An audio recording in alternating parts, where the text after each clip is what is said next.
தமிழக அரசு தொடர்ந்த அவதூறு வழக்கில் உச்சநீதிமன்றம் விஜயகாந்த், பிரேமலதா ஆகியோருக்கு கைது வாரண்ட்டுக்கு இடைக்கால தடை விதித்திருக்கிறது. இது பற்றி நம்முடைய டெல்லி செய்தியாளர் நிரஞ்சன் தொலைபேசி வாயிலாக இணைப்பில் இருக்கிறார். அவரிடம் பேசலாம். நிரஞ்சன், உச்சநீதிமன்ற நீதிபதிகள் இன்றைக்கு என்ன கூறியிருக்கிறார்கள்? அவர்களுடைய உத்தரவின் விவரங்கள் என்ன? நிச்சயமாக கணேஷ், 2 நாட்களுக்கு முன்னதாகத்தான் திருப்பூர் நீதிமன்றம் விஜயகாந்த் மற்றும் பிரேமலதா விஜயகாந்த் ஆகியோருக்கு அவர்கள் பேசியதாக கூறப்படுகின்ற அந்த அவதூறு வழக்கிற்கு எதிரான அந்த வழக்கில் தான் பிடி வாரண்டை பிறப்பித்திருந்தார்கள். அந்த பிடி வாரண்டின் அடிப்படையில் அவர்கள் வரும் 8/8/2016 அன்றுக்குள் அவர்கள் நீதிமன்றத்தில் ஆஜர்படுத்தப்பட வேண்டும் என்று உத்தரவு பிறப்பிக்கப்பட்டிருந்தது. இதனை எதிர்த்து நேற்றைய தினம் தேமுதிக தரப்பு வழக்கறிஞர் மணியின் சார்பாக உச்சநீதிமன்ற நீதிபதி தீபக் மிஸ்ரா தலைமையிலான அமர்வு முன்பு நேற்றைய தினம் இந்த வழக்கினை, இந்த விவகாரத்தினை உடனடியாக விசாரணைக்கு எடுத்துக்கொள்ள வேண்டும் என்று கோரிக்கை வைக்கப்பட்டது. அதன் அடிப்படையில் இன்று அவர் அந்த கோரிக்கையின் அடிப்படையில் இன்றைய தினம் அந்த வழக்கு விசாரணை மீண்டும் தொடங்கிய பொழுது, எவ்வாறு நாங்கள் உச்சநீதிமன்றம் ஒரு தடை உத்தரவை கொடுத்திருக்கும் பொழுது கீழ் நீதிமன்றம் எவ்வாறு அவர்களுக்கு பிடிவாரண்ட் பிறப்பித்தது என்ற ஒரு கேள்வியை எழுப்பியிருந்தார். அது மட்டும் இல்லாமல் மணி அவர்கள் தவறுதலான முறையில் அந்த சென்னையில் வழங்கப்பட்ட அந்த உத்தரவிற்கு பதிலாக திருப்பூர் உத்தரவினை அவர் மேற்கோள் காட்டி பேசியிருந்ததை அடுத்து, எதுவாக இருந்தாலும் தற்பொழுது இந்த பிடி வாரண்ட்டுக்கு நாங்கள் இடைக்காலமாக தடை விதிக்கின்றோம், இந்த வழக்கு விசாரணையை செப்டம்பர் மாதத்திற்கு ஒத்திவைக்கிறோம் என்றும் கூறியிருக்கின்றார்கள்.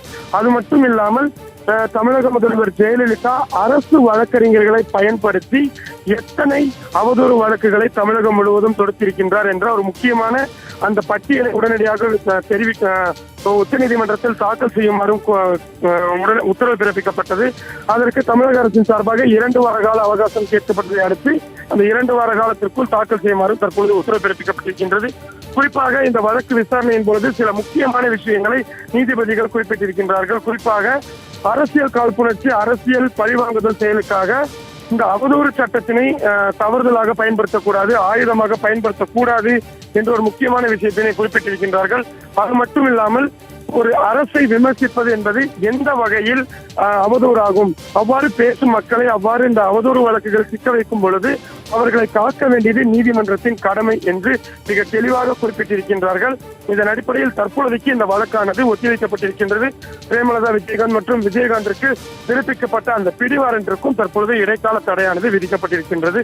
இது அவர்களுக்கு ஒரு பெரிய நிம்மதியான ஒரு விஷயமாகத்தான் பார்க்கப்படுகிறது. கணேஷ், நிரஞ்சன், தற்போது அரசாங்கத்தை விமர்சிப்பது எப்படி அவதூறாகும் என்கிற கேள்வியும் நீதிபதிகள் முன்வைத்ததாக சொல்லியிருக்கிறீர்கள். அரசு தரப்புல, தமிழக அரசு தரப்புல யார் இன்றைக்கு ஆஜரானார்கள்? அந்த வக்கீல் என்ன சொல்றார்? பதில் என்ன சொல்றார்?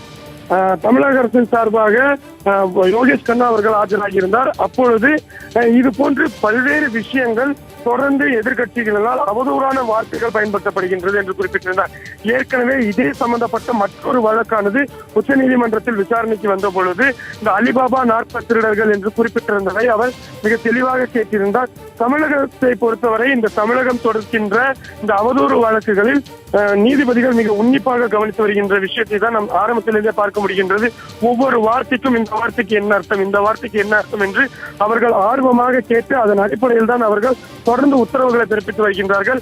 இன்றைய தினம் கூட திருப்பூரில் அவர் பேசியது என்ன, சென்னையில் அவர் பேசியது என்ன என்று கேட்டதற்கு தேமுதிகவின் சார்பாக ஆஜராகியிருந்த மணி அவர்கள் அந்த ஊழல் ராணி என்ற அந்த விஷயங்களை குறிப்பிட்டிருந்தார் என்று கூறியிருந்தார். அப்பொழுதுதான் நீதிபதிகள் கேட்டிருந்தார்கள், ஒரு அரசை விமர்சிப்பது, அரசிற்கு எதிரான விஷயங்களை விமர்சிப்பது என்பது எந்த வகையில் ஒரு அவதூறான விஷயமாக பார்க்கப்படும் என்று தமிழக அரசின் சார்பாக ஆஜராயிருந்த வழக்கறிஞர்களிடம் கேள்வினை எழுப்பினார்கள். அது மட்டும் இல்லாமல் ஏன் தொடர்ந்து ஒரு அரசு வழக்கறிஞர்களை அவதூறு சட்டங்களை தவறாக பயன்படுத்துவதற்கு ஏன் தமிழக அரசு தொடர்ந்து பயன்படுத்துகிறது என்ற ஒரு முக்கியமான கேள்வியும் கேட்கப்பட்டது. அதற்கு தமிழக வழக்கறிஞர்கள் இந்த அரசின் உத்தரவின் பேரிலேயே நாங்கள் செய்கின்றோம் என்றும் கூறியிருந்தார். தொடர்ந்து அந்த பட்டியலை குறிப்பிட்டிருக்கிறார்கள். கணேஷ்.